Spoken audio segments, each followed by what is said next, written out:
സൂര്യൻ എന്ന് പറയുന്ന ഈ സൂര്യനുണ്ടല്ലോ എന്റെ പ്രിയപ്പെട്ടവരെ, അതില്ലാതായി പോയി കഴിഞ്ഞാൽ ഈ ലോകം മുഴുവനും അന്ധകാരമായി മാറില്ലേ? ഈ ലോകം മുഴുവനും അന്ധകാരമായി മാറില്ലേ പ്രിയമുള്ളവരെ?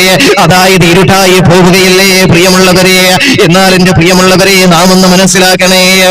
എന്നാൽ ഈ ലോകാവസാനത്തിന്റെ അടയാളമായി അള്ളാഹുവിന്റെ പ്രവാചകൻ അവിടുന്ന് നമ്മെ പഠിപ്പിച്ച കൂട്ടത്തില് സൂര്യനെ കുറിച്ച് അള്ളാഹുവിന്റെ പ്രവാചകൻ അവിടുന്ന് പറഞ്ഞു തന്നത് എന്താണെന്നറിയുമോ?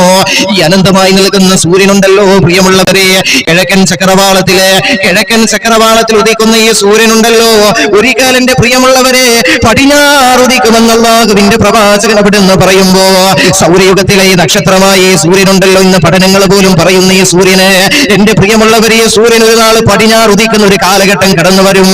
അത് ഖിയാമത്ത് നാളിന്റെ അടയാളമാണെന്ന് മഹാനായ നബി മുഹമ്മദ് മുസ്തഫ സല്ലല്ലാഹു അലൈഹി വസല്ലം